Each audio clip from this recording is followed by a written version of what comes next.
Hello दोस्तों, कैसे हो आप सब। आशा करती हूँ आप लोग अच्छे होंगे, स्वस्थ होंगे, मस्त होंगे। सो गाइस, आं दिनै माबा संनो नागिरदों, अनलाजों अमा आथिंजों।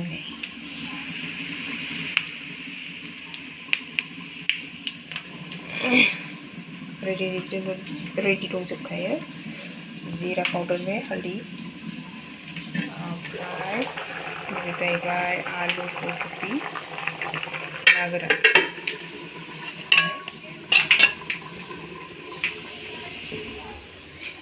ओमफ्राय उनाव बेहाय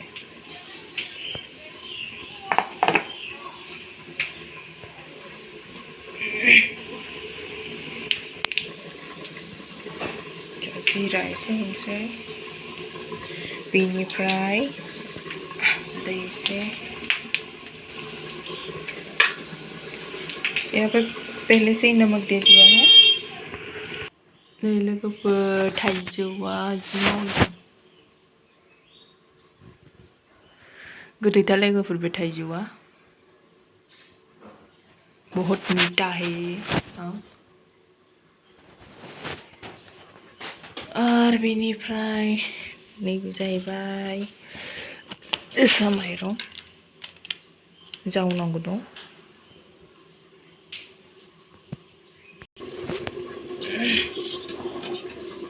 बेनिफ्राय दै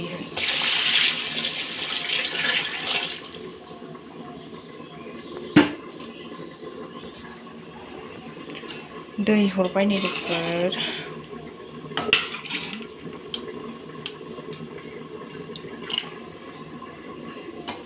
दसे गोदौजोंसै, खोबनानै दोनसै। और यहाँ पे देखिए सब बर्तन बिखरा पड़ा है, धोना, इसको धोना है, अभी धोया नहीं। सो लोगोफोर, हाजासे सपोर्ट होनायनि थाखाय थैंक यू वेरी मच। और जो नया है वो भी प्लीज़ देख के सब्सक्राइब करो, कमेंट करो, शेयर, लाइक ज़रूर करना। मैं भी वापस दे दूँगी। आंखौ जाय फुल सपोर्ट होयो, आंबो बेखौ खालामफिनो आरोना। आं माब्लाबाबो नाया नङा नायो, ओमफ्राय सोरनावबा कमेन्ट थाङो, सोरनावबा थाङा। बावो कमेन्ट हरनो एखमबा, खामानि बेस्थ जायोना एखमबा। दोस्तों, आप लोग की प्यार और सपोर्ट की वजह से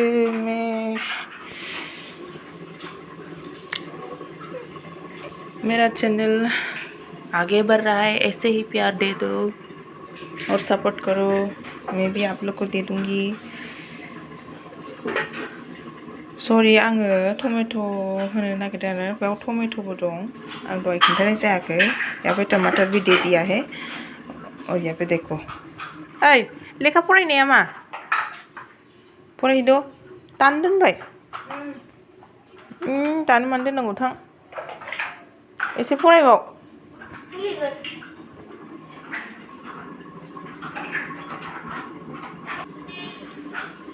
दोस्तों, आङो बांद्राय बाहेरायाव बेरायनो थांनो मोना नालाय, थारमाने ओंखायनो आं संनायखौनो लाबोगासिनो दङ।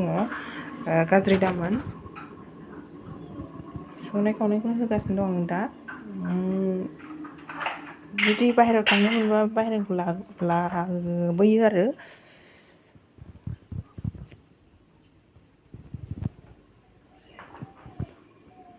बेखौनो संनाय खावनायखौनो होसाबबाय थायो आङो, अननानै नायसाबदो। चलो एबार खारै होनसै आङो।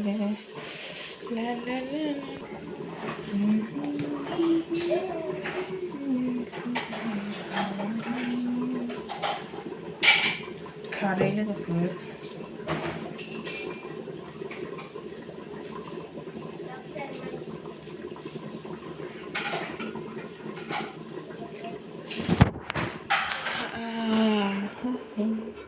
नै खारै, एबार खारै होनसै आङो।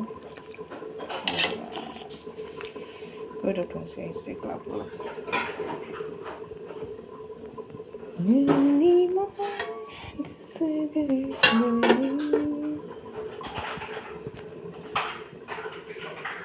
खारै बथलानो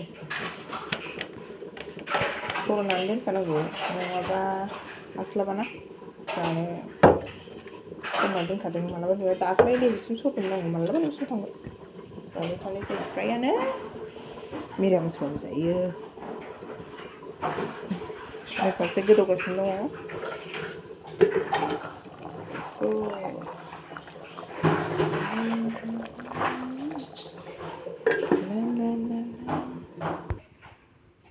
फारसे सुबाय आं बुस्थुखौ फोनोसै ओइ नों लखबजोबलायबाय नामा हो राजा हाबाब आंना जोबाखै नै खामानि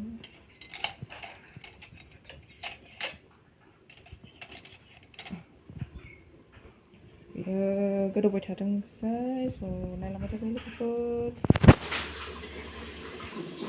नै आङो अनखौ लखबना लाबाय बेनिफ्राय दै होनोसै बेहाय अनखौहाय गोदौगासिनो दं नालाय नैबे जाग्रोनोसै आरो नैबे ओंख्रिया हा दा बानायगोन दा बानायगोन लोगोफोर आरो मैद्रु मोनबावबाय नै लगाय लथाय दां नंगौथ' लाफा मा दंथाय आं ओइ गोलैबाय नै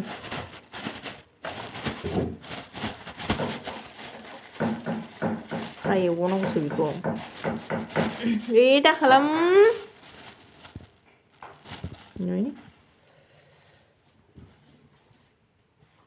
बेखौ सायबावनांगौसो जास्ट अनलाखौल' देखायनो हासिगोन आं नङाबा भिडिअ गोलाव जागोन ना बांद्रायबा नायनो सुखुवा बायो नायनो ना ओंखायनो आं बेखौ सायनायखौ देखायबाय थाला माबि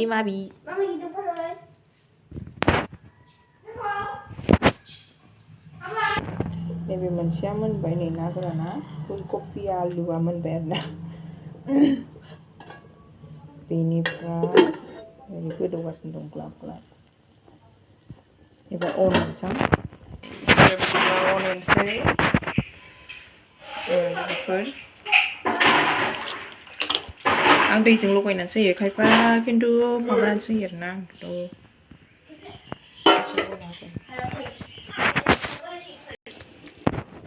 नै आंनि अनलाया गोदौगासिनो दं रायजोफोर बेनिफ्राय जिरा गुराखौ होनोसै जिरा गुराखौ होबाय दैयाव मिक्स खालामना हरबाय ओरैजाय गंगार दुन्दिया दं जा गोथाव मोदोमो ना बेयो दसे गोदौबावदोंसै बेराफारसेथिं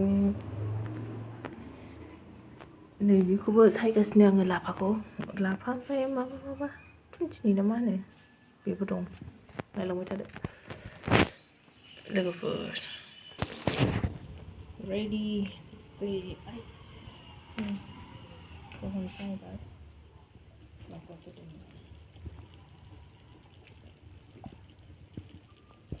गोथाव मोदोमखाबाय